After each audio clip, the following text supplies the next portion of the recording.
benefits of analogical reasoning. Reasoning by analogy, or thinking up good analogies, okay? The first benefit is it allows us to experience the interconnectedness of ideas. If you look at the great interdisciplinary thinkers of all time, you know what they have in common? They all seem to share this recognition and appreciation for the interconnectedness of all things. Analogical reasoning helps us develop our ability to see the interconnectedness. Reason number two, it's a great way to learn difficult things more effectively.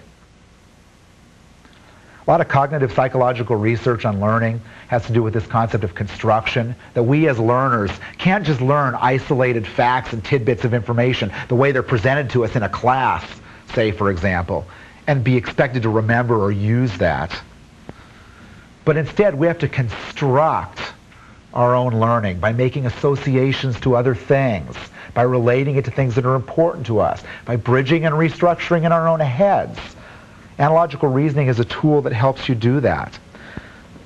Bridge building, borrowing, organizing information, integrating information, these are all ways in which you as a learner, outside of the fact that you're in interdisciplinary studies, can learn more effectively. It's a skill. You get better at it if you practice it. My wife is phenomenal at analogical reasoning, and it's because she was a political science major.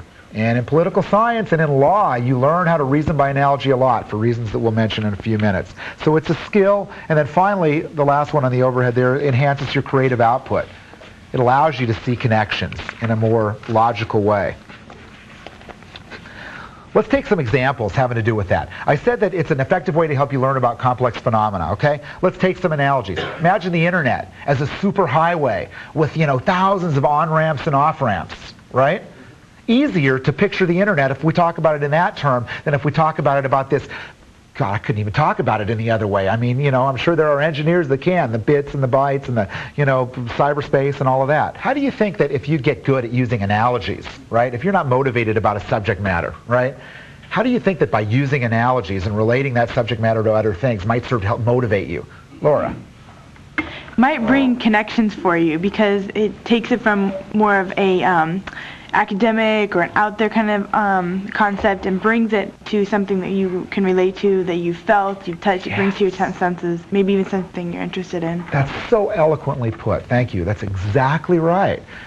They also help people grasp very infinitesimally large and infinitesimally small concepts in a way that they ordinarily might not be able to. If I was trying to explain a nanosecond to you, billionth of a second, how do you relate to that, right? How do you relate to a billionth of a second? We can't fathom that. That's so far out of our bandwidth of understanding that we can't even imagine. But we know that light travels very, very quickly, right? 260,000 miles per second. Is that it? So this is a nanosecond. This is the distance light travels in a billionth of a second. Can you see how analogies help you make these interesting connections?